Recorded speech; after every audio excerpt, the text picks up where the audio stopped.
लहलहाती फसलों से धरती, हर चेहरे पर है मुस्कान, खुशहाल हुआ है अपना किसान, पंजाब किसान।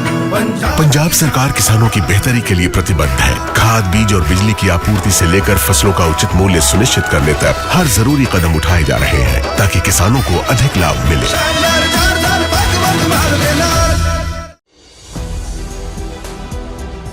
नमस्कार, मैं हूं शिवानी पांडे और आप देख रहे हैं 4 PM। दोस्तों, 48 घंटों में अब तक का सबसे खतरनाक हमला करने की धमकी देने वाले ट्रंप अचानक से सीजफायर का ऐलान करके भाग खड़े हुए हैं।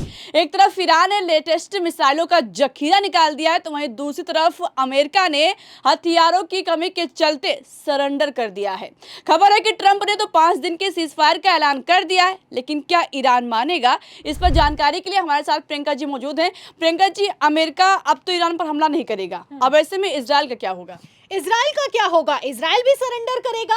अरे जाहिर सी बात है, जब सुपर पावर देश अमेरिका ईरान के सामने सरेंडर करने के लिए मजबूर हो सकता है, अचानक से 5 दिनों के सीज फायर का ऐलान कर सकता है, तो नेतन्याहू किस खेत की मूली है? आपको बता दें कि इस वक्त की बड़ी खबर निकलकर सामने आई है और ईरान ने हाईटेक ग्रेड की मिसाइलों की जखीरा वाली एक वीडियो को जारी कर दिया है। इस वीडियो में आप देख सकती हैं, इस वीडियो को बाकायदा अल जजीरा की तरफ से वेरीफाइड किया गया है।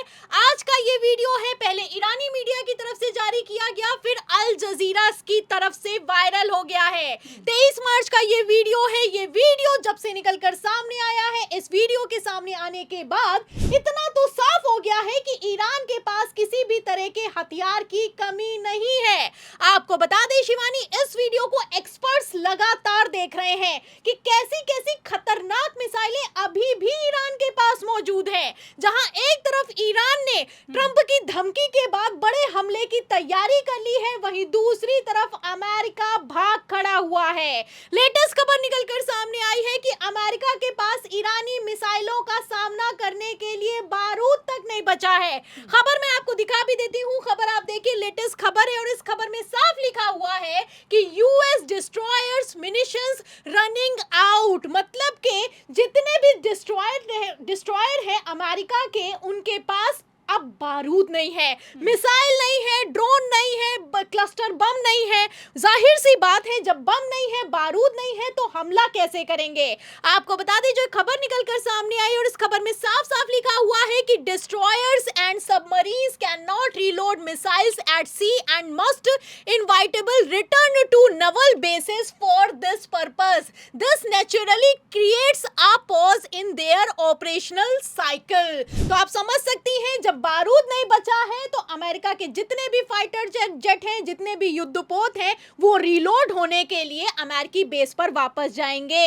अब समुद्र में तो ये लोग रीलोड हो नहीं सकते हैं, तो इसके चलते जाहिर सी बात है कि युद्ध में एक पॉज आने वाला है। फिलहाल इस पॉज के आने से पहले ही डोनाल्ड ट्रंप फिर से झूठ बोलने पर उतर आए हैं और लेटेस्ट बयान निकलकर सामने आया है कि ईरान के साथ पिछले 2 दिनों में उनकी बहुत अच्छी बातचीत हुई है और इस बातचीत के बाद उन्होंने निर्णय लिया है और अमेरिका के मिलिट्री को आदेश पारित कर दिया है कि अगले 5 दिनों में हम ईरान के पावर प्लांट पर किसी तरह का कोई हमला नहीं करेंगे। तो बड़बोले ट्रंप एक बार फिर से फंस गए हैं। ट्रंप ने सोचा कि 48 घंटों वाली धमकी अगर ईरान को देंगे तो ईरान भाग जाएगा, ईरान डर जाएगा, ईरान बैकफुट पर आएगा, लेकिन फिलहाल ऐसा कुछ नहीं हुआ। आपको बता दें शिवानी, एक तरफ ट्रंप की तरफ से धमकी दी गई और धमकी में कहा गया कि 48 घंटों में अगर स्टेट ऑफ हॉर्मुज को नहीं खोला तो हम तुम्हारे पावर प्लांट को धुआं धुआं कर देंगे।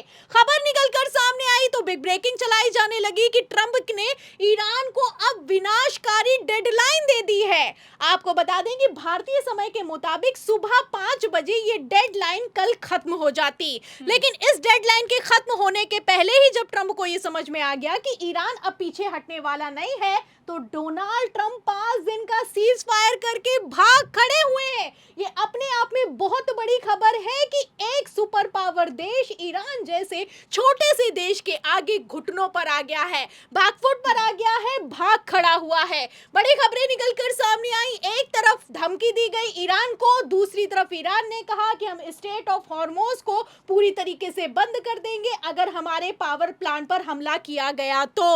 आपको बता दें कि ईरान ने तो यहां तक कह दिया कि अगर हमारे पावर प्लांट पर हमला हुआ और हमारे देश में किसी भी तरह की इलेक्ट्रिसिटी का शॉर्टेज हुआ तो पूरा का पूरा मिडिल ईस्ट डार्क होने वाला है। कहीं पर कोई भी किसी भी तरह की बिजली की सप्लाई नहीं हो पाएगी। तो ईरान ने डंके की चोट पर डोनाल्ड ट्रंप की धमकी पर पलटवार किया।